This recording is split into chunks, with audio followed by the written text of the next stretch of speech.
Welcome to Gandikota. మనమైతే గండికోట లోపలికి enter అవుతున్నాం. రాజుల కాలంలో గుర్రాల నుంచి వెళ్ళడం చూస్తుంటారు. మనమైతే మన బైక్ని అయితే తీసుకెళ్తున్నాం. ఇదే ఎంట్రీ పాయింట్. ఒక కోట లోపలికి బండి అయితే మన బండిని తీసుకెళ్తున్నాం. ఫస్ట్ టైం అయితే చార్మినార్ అంటారు ఇది. మళ్ళీ ఆఫ్ రోడ్ అయితే చేస్తున్నాం.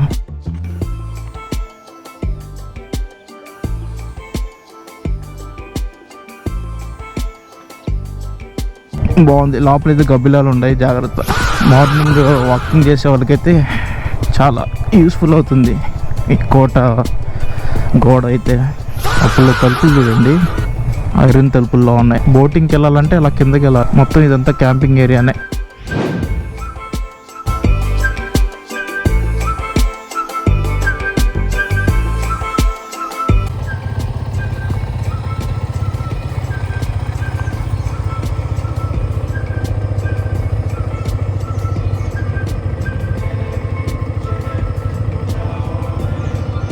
Welcome back to our channel guys.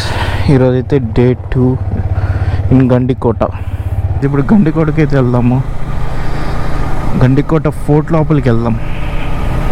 ఎందుకంటే గండికోట ఫోర్ట్ లోపలే చూడాల్సిన సైట్ సీయింగ్ ప్లేసెస్ అయితే ఉన్నాయి.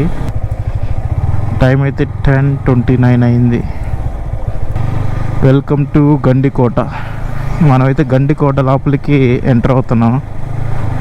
ఫోర్ట్ లోపలికి, గండికోట ఫోర్ట్. రాజుల కాలంలో గుర్రాల నుంచి వెళ్ళడం చూస్తుంటారు. మనమైతే మన బైక్ని అయితే తీసుకెళ్తున్నాం.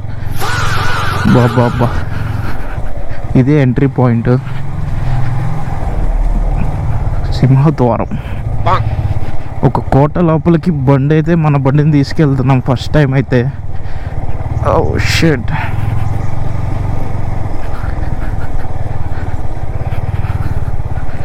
మన బండి అయితే మొక్కుతుంది వెళ్ళడానికి. వ్యూ చూడండి, అసలు మామూలుగా లేదు. ఒక కోట లోపలికి బైక్ తీసుకెళ్ళడం అనేది సాహసం. కారు కూడా తీసుకురావచ్చు.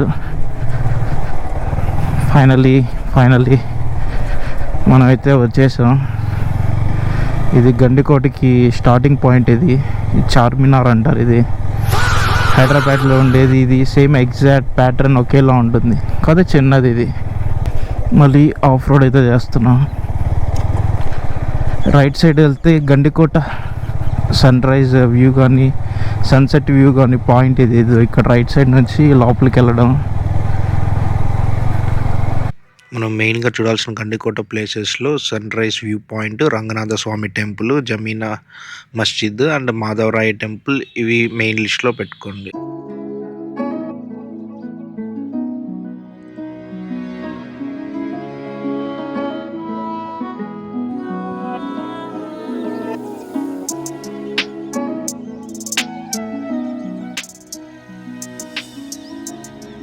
ఇది రంగనాథ స్వామి టెంపుల్. ఇక్కడ చూస్తున్నారుగా, ఇక్కడ అందరూ సన్ రైజ్ వ్యూ పాయింట్కి అయితే వెళ్తున్నారు ఆల్రెడీ. నేనైతే sunrise view point start అయ్యా. టైం అయితే 6:30 అయింది. 6:30కే ఇంత క్రౌడ్ ఉన్నారు. ఇప్పుడే సన్ రైజ్ అయితే స్టార్ట్ అయ్యింది. మనమైతే పర్ఫెక్ట్ టైంకి అయితే వచ్చాము. ఇక్కడ నుంచి చూస్తుంటే చూడండి ఎంత బాగుంది వ్యూ. అయితే నెక్స్ట్ లెవెల్ ఉంది అసలు.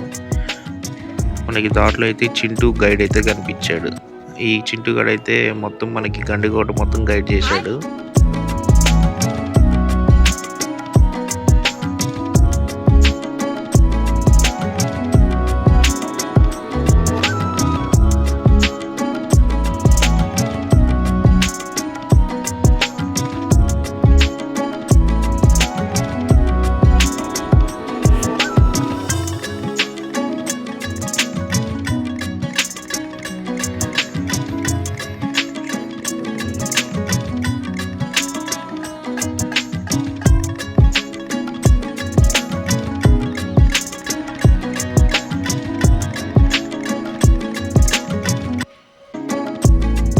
మాధవరాయ టెంపుల్కి వెళ్దాం. ఇదైతే ధాన్యాగారం. ఇక్కడైతే ధాన్యాలు అంతా స్టోర్ చేసేవాళ్ళు అప్పట్లో, నిలువ ఉంచుకునేదానికి.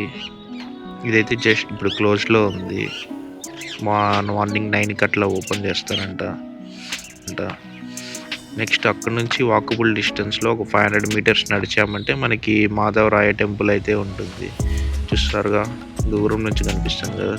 నెక్స్ట్ లెవెల్ ఉంది ఆ టెంపుల్ మాత్రం. గోపురం ఎంత పెద్దది ఉంది చూడండి. అసలు చాలా అంటే చాలా బాగుంది. కెమెరాలో చూడడానికి చాలా చిన్నదిగా ఉంది కానీ చాలా అంటే చాలా బాగుంది.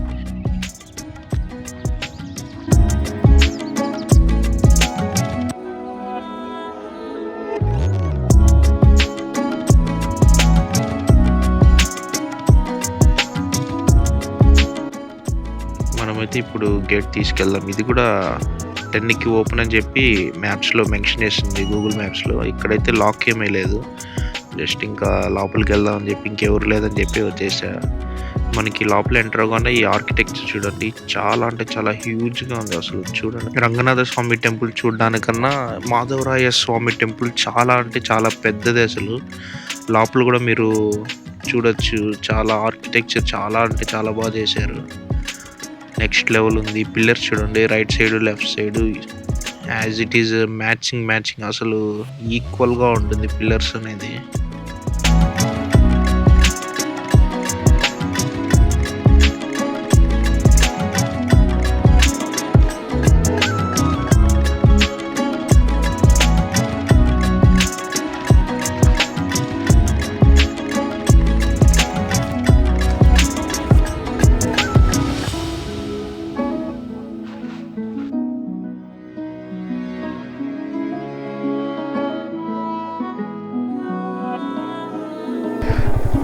బాగుంది. లోపలైతే గబ్బిలాలు ఉన్నాయి, జాగ్రత్త. మనమైతే ఇప్పుడు ఇంకా రిటర్న్ అయిపోదాము. టైం అయితే 10:30 అయిపోయింది. ఇంకా రూమ్కి వెళ్ళి చెక్అవుట్ చేసేయడమే. ఇదైతే గండికోట ఫోర్ట్ మొత్తము తిరగడానికి ఇది. ఈ మూడు నుంచి ఆ లాస్ట్ వరకు, మళ్ళీ ఈ పక్క నుంచి ఆ లాస్ట్ వరకు ఉంది. మార్నింగ్ వాకింగ్ చేసే వాళ్ళకైతే చాలా యూస్ఫుల్ అవుతుంది ఈ కోట గోడ అయితే. Once in the life time మీరు కూడా పక్కా ఒకసారి పోయి బైక్స్తో అయితే ఎత్తుకోరండి, నెక్స్ట్ లెవెల్ ఎక్స్పీరియన్స్ దొరుకుతుంది. అప్పుడు తలుపులు చూడండి, ఐరన్ తలుపుల్లో ఉన్నాయి. సరే, సన్ రైజ్ వ్యూ పాయింట్ కూడా ఇక్కడ ఒకటి ఉంది, అక్కడ ఒకటి ఉంది, చూపిస్తాను. ఇంకా డెవలప్మెంట్ అయితే చేస్తున్నట్టున్నారు ఇక్కడ గండికోటలో, కొద్దిగా టైం పట్టేటట్టుంది. మొత్తం ఈ ల్యాంప్స్ అవి ఇవి కొద్దిగా డిజైన్ ఏదో చేస్తున్నారు. ఇక్కడ కూడా ఏదో పెద్దగా ఏదో ప్లాన్ చేసేటట్టున్నారు. మొత్తం కన్స్ట్రక్షన్ అవ్వడానికి నాకు తెలిసి టైం తీసుకుంటుంది ఈజీగా 2 to 3 years పైనే. ఇప్పుడు మనం రైట్ సైడ్లో చూస్తున్నాం కదా, ఇదంతా క్యాంపింగ్ ఏరియా ఇది.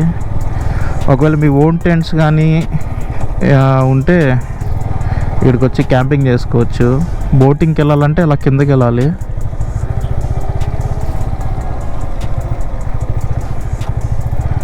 మొత్తం ఇదంతా క్యాంపింగ్ ఏరియానే, చెత్త చేసేస్తున్నారు. జిప్ లైన్ కూడా ఉంది, బోటింగ్ జిప్ లైన్ ఉంది. కానీ ఇప్పుడైతే ప్రజెంట్ ఈసారి చేయదలుచుకోవాలి. జిప్ లైన్ చేద్దాం అనుకున్నా కానీ అంత టైం అయితే లేదు, ఎందుకంటే వీక్ డేస్ కాదు, ఈరోజు మండే కాబట్టి కొద్దిగా లెస్ క్రౌడ్ ఉన్నారు. మీరు ప్లాన్ చేసుకోవాలనుకుంటే సాటర్డే సండేలు ప్లాన్ చేయొద్దండి, మోస్ట్లీ వీక్ డేస్లో ప్లాన్ చేసుకోండి. పీస్ఫుల్గా ఉంటుంది, బాగుంటుంది, చూడడానికి మంచి ఎక్స్పీరియన్స్ దొరుకుతుంది. ఇంకా అకామిడేషన్ అంటే ఇక్కడ చాలా అకామిడేషన్ అయితే ఉన్నాయి, మీరు మాట్లాడుకుంటే తక్కువ రేటుకే దొరుకుతాయి ఈజీగా. నెక్స్ట్ ఇక్కడ వన్ అండ్ ఓన్లీ నాకు తెలిసినంత వరకు ఏదైనా ఫుడ్ కావాలంటే ఒకే ఒక రెస్టారెంట్లో చాలా బాగుంది. చాలా అంటే అదే ఇక్కడున్న వాటిల్లో ది బెస్ట్. ఆ రెస్టారెంట్ పేరు వచ్చి శివలింగ రెస్టారెంట్. అది కూడా నేనుండే హోటల్కి దగ్గరలోనే ఉంది. ఇంకా బిర్యానీ బాగుంది, స్టార్టర్స్ అసలు ట్రై చేయొద్దండి.